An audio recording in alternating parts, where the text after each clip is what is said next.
qu'on est la meilleure tribune du championnat. Mais oui, je veux dire qu'on est la meilleure tribune du championnat. Et très peu de news cette semaine, enfin, rien qui a grandement changé depuis vendredi, mais on a quand même une bonne nouvelle à vous annoncer, puisqu'on vous a fait jouer et il y a eu des gagnants, mon cher Nathan. Tout à fait. On faisait gagner 2 packs de 5 torches grâce au compte Insta Pyro France, en collaboration avec le compte Combien de places. Et les vainqueurs sont Julie et Luca. Donc bravo à eux s'ils nous écoutent. Et surtout merci à Pyro France pour nous permettre de gagner ça. Donc ce sera bien sûr utilisé lors de la prochaine fermeture de virage. Et toujours dans le sens du timing. Avec modération. Sanction en tribune, on fait gagner de la pyro. Si c'est pas magnifique. Ce qu'on appelle jeter de l'huile sur le feu. Vincent, apparemment tu as un message à nous faire passer aussi. On en profite puisqu'il n'y a pas beaucoup d'actu cette semaine. Je te laisse la parole. C'est quand même l'actu principale. C'est notre cher Camille. Ça fait un petit moment que vous ne le voyez pas, qui peut avoir des questions. Certains s'en sont rendus compte il y a quelques jours, surtout dimanche. Une banderole a été mise. Notre Camille, il a eu un petit pépin physique. Ça fait maintenant 2 semaines qu'il est hospitalisé. Donc il ne reviendra pas de suite. Il y aura quelques semaines avant de le revoir. Mais ça va mieux, il va bien. On pense fort à lui. On a pu le voir. Il peut toujours nous suivre, nous écouter, réagir. Vous inquiétez pas, il s'est bien étranglé plusieurs fois devant le match dimanche. Donc c'est que la forme est là. On en profite pour embrasser toute sa famille. On pense bien sûr à tous et nous, sa seconde famille, on serre les coudes et on essaie de continuer sans lui, même si bien sûr la place du chef, il va falloir la libérer un jour, mon cher Sacha. Qui prenne soin de lui et puis on en parlera le moment venu. Pas de précipitation. Faites comme nous, profitez-en pour vous reposer, qu'il ne soit pas là et puis on sera très heureux de le retrouver quand il sera de retour parmi nous. On va parler de la pitchounite pour le faire revenir assez vite. Voilà, on a un petit jeu avec Nathan, c'est le faire péter un câble le plus vite possible pour qu'au moins il appelle par téléphone. Ouais. Écoutez, le jeu est lancé, je parie sur 20h42. On verra si j'ai raison. T'as trouvé un truc, c'est ça ? Pas spécialement, mais j'espère qu'il va pouvoir maîtriser un minimum. Et j'ai pas confiance en vous surtout.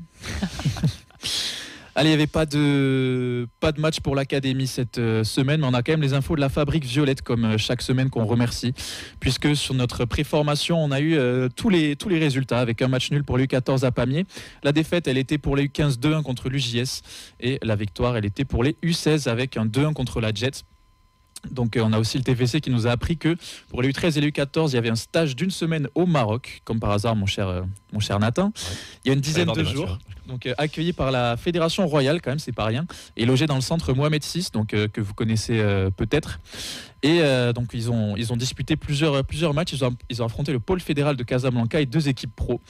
Le FAR, je sais pas comment on prononce, et l'Union Sport de Rabat. Donc 6 matchs et 6 victoires, donc très bon bilan pour nos très jeunes qui ont pu découvrir le Maroc. Nathan, je sais pas si tu as 2-3 mots à nous dire sur ce fabuleux pays de foot, parce que tu y as été pour le foot évidemment. Magnifique, tout à fait, ouais. J'ai fait un petit périple.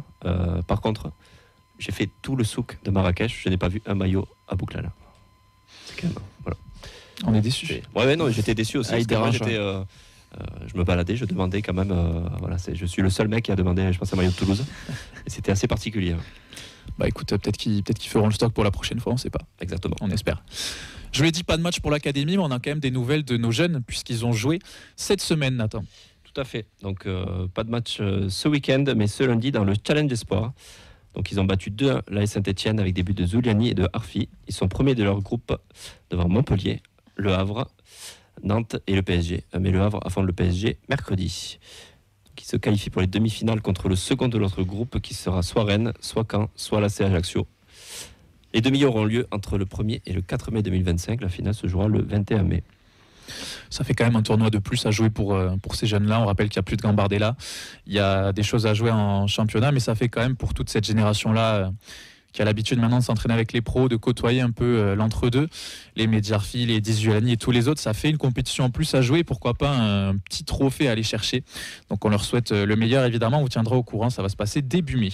Et puis ça te fait affronter d'autres équipes aussi, parce qu'au bout d'un moment, t'en as un peu marre de retourner contre les mêmes. Ouais, puis ça situe un petit peu aussi le niveau du centre de formation par rapport aux autres clubs. Stade Rennais, le PSG, il y a du gros centre de formation quand même en face. Tu as 12 centres sur Ligue 1 sur Ligue 1 Ligue 2 qui répondaient aux critères retenus par la FFF de qualité de centre de formation, et l'objectif est ensuite de développer cette compétition-là pour qu'il y ait de plus en plus d'équipes possibles, et pourquoi pas en faire un vrai championnat. C'était les prémices, ils l'ont lancé mais à l'arrache complet, on ne pensait même pas qu'ils lanceraient cette année.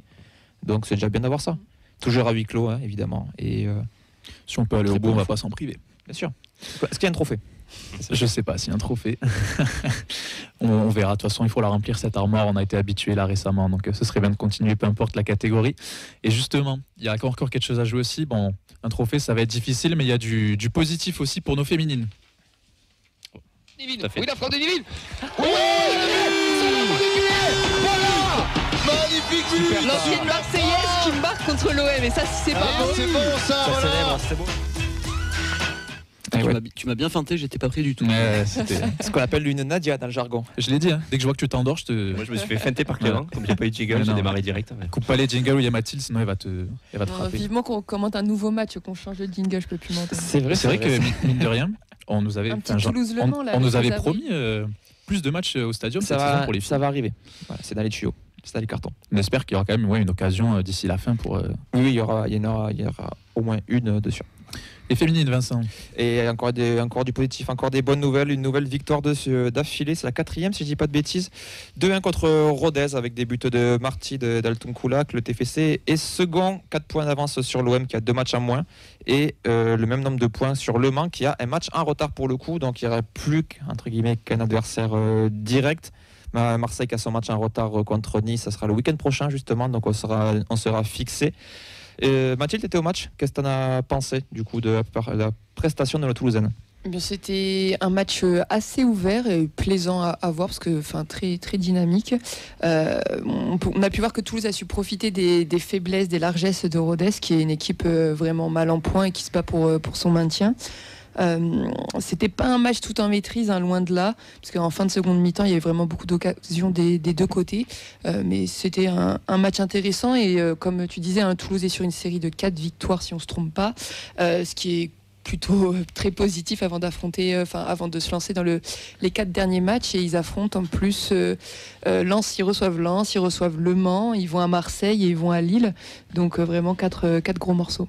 4 finales, quoi. Donc, Quasiment. presque. Bon, après, si on en parlera peut-être plus tard, mais moi, je leur souhaite pas de monter dès cette saison. Pour moi, ce serait un peu précipité. Donc, on verra. Du coup, elle est hiteuse chez les garçons et chez les filles. Voilà. C'est terrible. La constance, il y a toujours ça. Il faut.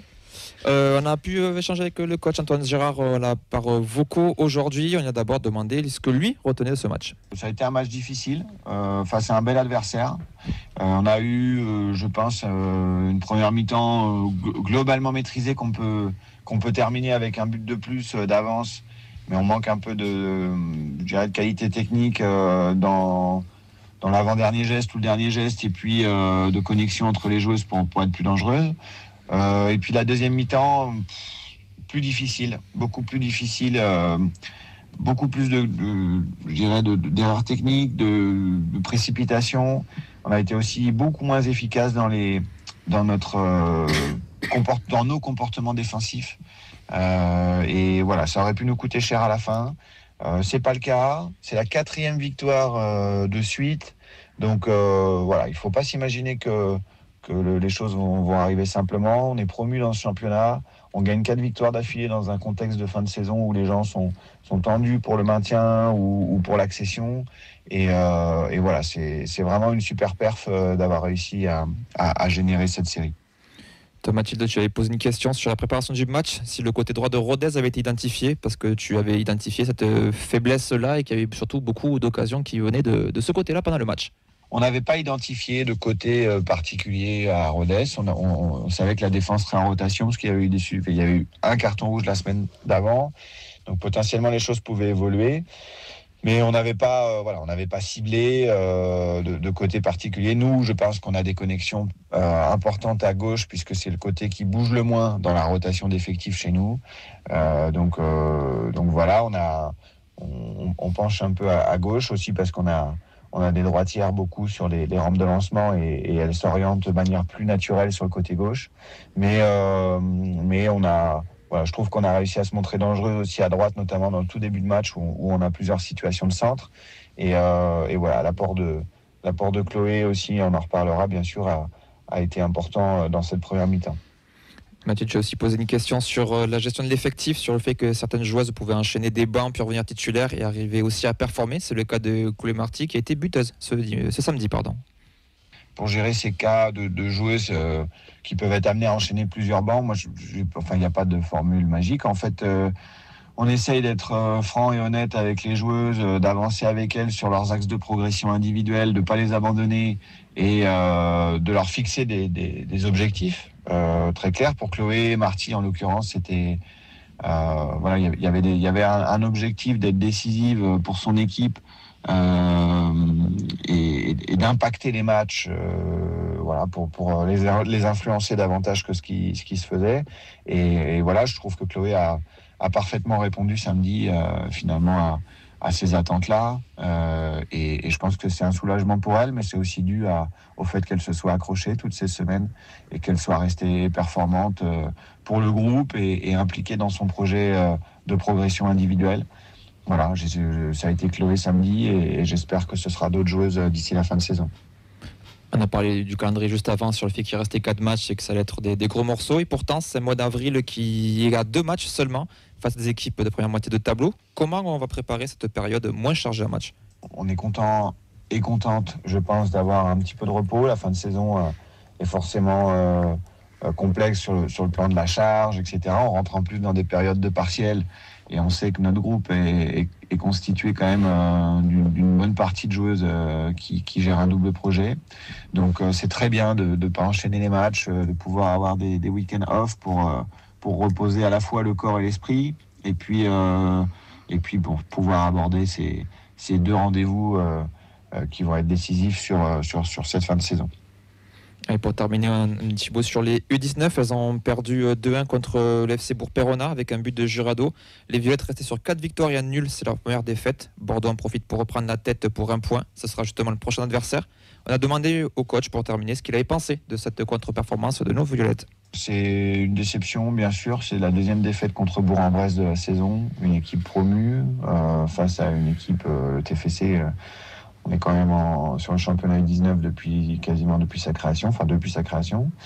Donc voilà, c'est, je pense, au regard des joueuses qui pouvaient être sur le terrain, notamment en première mi-temps, c'est une déception de ne pas poursuivre la série et de ne pas entériner ce maintien qui, j'espère, va aboutir soit le prochain match, soit dans les 2 prochains matchs, pour éviter de se laisser du stress sur la fin de saison. Très bonne émission à toutes et tous. À bientôt. Voilà, on remercie le coach Antoine Gérard pour sa disponibilité chaque semaine. Pour être tout à fait complet, la RN n'a pas joué la réserve parce qu'elle devait jouer contre Tous Métropole qui est forfait pour la saison. Mais du coup, il y a eu d'autres matchs qui ont eu lieu pendant ce temps-là. Donc elles ont reculé d'une place. Elles passent 3e à 2 points de la SPTT Montpellier qui a joué du coup son match en retard. Et avec le même nombre de points que Jacou qui a un match en plus. Voilà, vous pouvez retrouver chaque vendredi à 16h le calendrier de toutes les équipes du TFC et les résultats chaque lundi sur nos réseaux. C'est l'heure du retour de match. Cette fois, on va parler de la Ligue 1 et de la défaite face à Brest 4-2. T'as pas oublié un truc, Petit truc avant, non ? Il y a quoi avant ? Je sais pas. Dis-moi. La chronique du mardi ? Le journal des prêtés ? C'est passé 2-3 dingueries. Mais non! Il a pris un gros rouge à la 41e pour avoir tout simplement empoigné un adversaire par la gorge. Ce gros faisant de Saïd Amoulit. Rien à signaler non plus, une note moyenne, pas de tache D, pas de but. On va passer au journal des prêtés. Et tout à fait, alors après pour sa défense, le premier truc que j'ai dit en arrivant, c'est que je ne l'ai pas fait tout simplement, j'ai fait un refus d'obstacle cette semaine. Bah, t'as un greffe, t'as le droit. Hein. J'ai manqué un petit peu de temps et voilà, j'ai consacré mon temps à la lutte sociale plutôt qu'au faisant. Donc j'espère que vous m'en voulez pas trop, je vais vous le faire là en direct live, de toute façon ça va aller très vite. Et on commence par Alex Dominguez qui n'a bien entendu... Pas joué tout à fait. Un point. Il est encore une fois resté sur le banc, une fois n'est pas coutume, lors du 0-0 de Eibar contre Cadiz. Donc bon, écoutez, qu'est-ce que vous voulez rajouter de plus à ça Il a pu rater la prestation de Guillaume Rest sur le banc, le téléphone. Il a dû se mordre le bout des gants, comme on dit. On passe à César Gélabert qui lui a joué et tenez-vous. Attends. Il y a eu match nul. Un partout. Non. Déçu. Beaucoup de buts pour le Sporting, puisqu'une défaite 3-2 contre Huesca. Mais tout n'est pas à jeter dans ce match, puisque César Gélabert a été l'auteur d'une passe décisive. Vamos. C'est la fête, ça faisait quand même très longtemps qu'il n'avait pas été décisif. Donc autant en profiter un peu. Par contre, ça va toujours aussi mal pour son équipe, le Sporting Gijón, qui est, attendez, non, ne pas mettre en favori, merci beaucoup, qui est 16e de Liga DOS, à seulement 5 points du premier non relégable, du premier relégable, pardon. Donc attention quand même, ça se rapproche. Il va falloir se remettre, messieurs, à gagner des matchs. On passe maintenant à Ibrahim Sissoko. Je découvre en même temps que vous, qui n'a tout simplement pas joué. Il n'était même pas dans le groupe lors du match de Norwich, que je vais vous dire. Non, de Sheffield Wednesday, pardon. C'est des joueurs qui sont en grève ou toi? J'ai pas suivi là, j'arrive pas. Bah écoute, je pense qu'il y a eu une sorte de convergence des luttes entre moi et les faisans. C'est le changement d'heure, ça lui réussit pas. C'est ça. Je les remercie, et il n'était pas dans le groupe lors du nul 1-1 de Sheffield Wednesday contre Cardiff. Donc bon, en espérant que le week-end prochain, il y soit lors de la réception de Hull City par son club de Sheffield. En tout cas, les prêts, si c'était le but, c'était d'avoir du temps de jeu, c'est mission réussie. Hein. Mais il part quand même pour ça. Il change quand même de club pour pouvoir avoir plus de temps de jeu que dans le premier club. Ouais, c'est compliqué. Ouais, le seul qui a joué un petit peu de manière régulière, c'est Jalabert. C'est Jalabert. Qui est quand même fréquemment titulaire, avec des performances en dents de scie, mais au moins il a le mérite de jouer, contrairement à ses collègues. C'est peut-être lui le facteur X pour la saison prochaine. Et en parlant de mecs qui n'en alignent pas une, on va passer au dernier faisant, à Saïd Amoulic. On en avait parlé la semaine dernière parce qu'il était titulaire lors d'un match amical. On est retourné en championnat, devinez quoi, il n'est pas dans le groupe. Allez, let's go.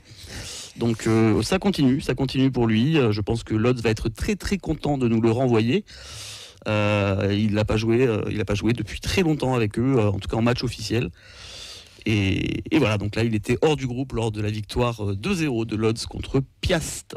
Mais c'est curieux quand même de faire jouer un amical si tu n'as vraiment rien à carrer de ton joueur, je sais pas. Faut qu'il justifie son métier, quoi. Même encore sur les amicaux de pré-saison, ça me paraît normal que tout le monde joue parce que tu veux aussi les montrer qu'ils soient quand même encore vifs pour pouvoir s'en débarrasser. Mais là en pleine. Vif ou vivant. Oui, voilà. En pleine saison comme ça. Oui, après, si tu as des joueurs qui sont pas là, si tu en as qui ont beaucoup de temps, enfin un temps de jeu assez important, que tu préfères faire reposer, le gars il est là, autant le faire jouer. Je n'ai pas de cuistot disponible au pire. Pas déconner. Après, le faisant, si tu veux le déguster, c'est aussi bien de le faire gambader de temps en temps dans les prés, et puis après il est là, il est chaud, quoi. C'est vrai. Donc voilà pour ce journal des prêtés. Donc pas grand chose à se mettre sous la dent pour nos faisans, malheureusement, mais vous commencez à connaître l'histoire.